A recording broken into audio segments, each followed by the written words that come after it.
की जी आपण ॲक्नेची ट्रीटमेंट हां तर ती कुठली असते, म्हणजे त्यातले केमिकल्स काय असतात? तर एक म्हणजे असे 2 प्रकारचे असतात. तुमचे फक्त ब्लॅक हेड्स असले जे विचार काही त्रास देत नाही तर रेटिनॉइक ॲसिड्स देतात.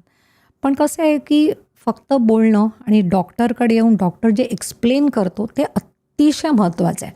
कारण हा मलम तुम्ही लावलात, इन्स्ट्रक्शन्स नाही आणला, लावला, दुसऱ्या दिवशी तुमचा चेहरा लाल बुंद होतो. त्याच्यामागे रिझन आहे की तो रेटिनॉइक ॲसिड लावण्याची एक पद्धत असते.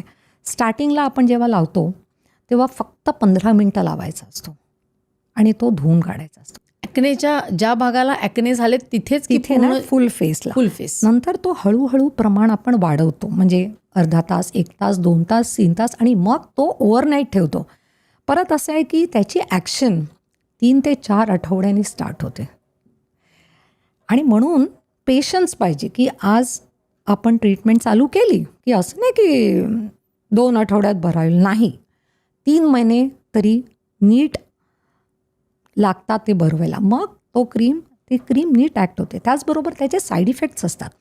पण ते साईड इफेक्ट्स झाले तर पटकन डॉक्टरकडे का जावं लागते, कारण ते स्किन ड्राय होते आणि स्किन ड्राय झाली की तो मलम जो लावतो तो इरिटेट होतो.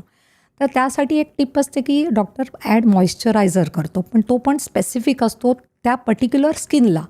म्हणजे तू वापरलेला मॉइश्चरायझर मला सूट होणार नाही, माझा मी तुला दिला तर तुला सूट होणार नाही, कारण त्याचे इन्ग्रेडियंट्स कस्टमाइज्ड असतात. म्हणजे दुसऱ्याचं बघून आपण ट्रीटमेंट करणं योग्य नाही. तुमच्या स्किनची त्वचा ऑइलीनेस, सीबम, ड्रायनेस वेगळं असते माझ्या स्किनपेक्षा. म्हणून जेव्हा आम्ही पेशंटला प्रिस्क्राईब करतो, स्किन एक्झामिन करतो, बघतो काय आहे, विचारतो तुम्हाला ॲलर्जी आहे का, तुमची स्किन सेन्सिटिव्ह आहे का, आणि मग त्याप्रमाणे आम्ही ते औषध देतो. असं कोणी व्हॉट्सॲपवर फोटो पाठवला आणि सांगितलं मला ट्रीटमेंट दे.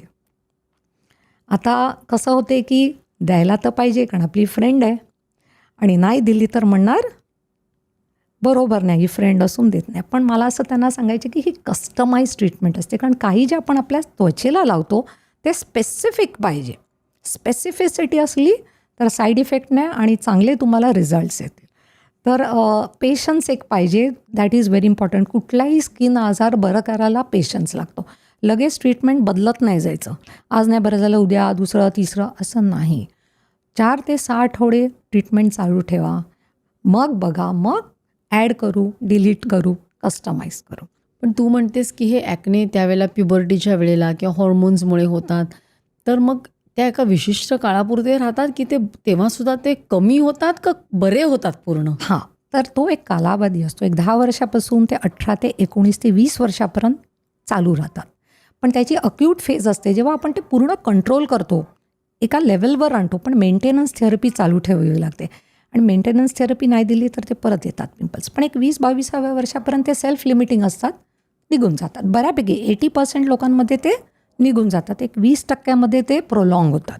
म्हणजे तू म्हणते त्याप्रमाणे थोडं मॉइश्चरायझर, तू सांगतेस ते मलम लावायचं, पण सिव्हिअर केस आहे की काही इन्फेक्टेड वगैरे असले तर त्याला दुसरे मलम आहेत, ओरल अँटीबायोटिक्स द्यावे लागतात. आणि हार्मोनल असले आणि खूप मोठे गोटे गडे असले तर अजून पण खूप त्याच्यावर टॅबलेट्स आहेत, आयसोट्रेटिनॉइन वगैरे. पण परत ते कसं ना स्वतःहून नाही घ्यायचे, अंडर सुपरविजन ऑलवेज, कारण त्याचे दुष्परिणाम जे असतात ते डॉक्टर मॅनेज करू शकतो. अनसुपरवाइज घेतलं तर दोन्ही होणार, साईड इफेक्ट्स पण होणार आणि इफेक्ट पण नाही होणार. आणि मग आपण ते डिस्कार्ड करून कुठेतरी जाऊन कोणाचं तरी, तसं नाही केलं पाहिजे. थोडंसं डॉक्टरशी रेग्युलर फॉलोअप विजिट्स असले तर तुमचं ॲक्ने डेफिनेटली बरं होईल. आणि मी तर माझ्या पेशंट्सना नेहमी सांगते की पहिल्या दिवशी जेव्हा तुम्ही याल तेव्हा तुमचे 3 फोटोज लागतात मला, स्ट्रेट आणि 2 प्रोफाईल. आणि फाईलमध्ये लेफ्ट साईडला ते चिकटवायचे आणि डेट घालायची. का?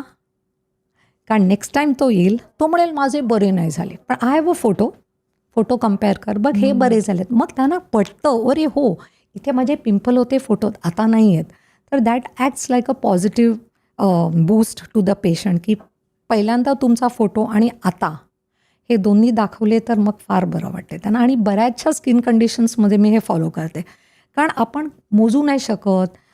आपलं ओपिनियन कसा दिसतो वेगळा आहे, त्याचं वेगळं आहे. कारण काही खूप डिप्रेशनमध्ये असतात.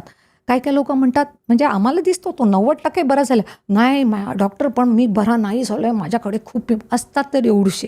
फोटो दाखवला की त्यांना पटतं, हो मी बरा झालो आहे. So that's a positive thing आणि ते रेग्युलरली मलम लावू शकतात. तर हे फार इम्पॉर्टंट आहे आणि every time we have to do counselling की बाबा बरं होणार, बरं होणार, बरं होणार. ही क्लिप शेवटपर्यंत बघितल्याबद्दल खूप खूप धन्यवाद. संपूर्ण एपिसोड बघण्यासाठी खाली दिलेल्या लिंकवर क्लिक करा आणि सर्व काही चॅनलला सबस्क्राईब करायला विसरू नका.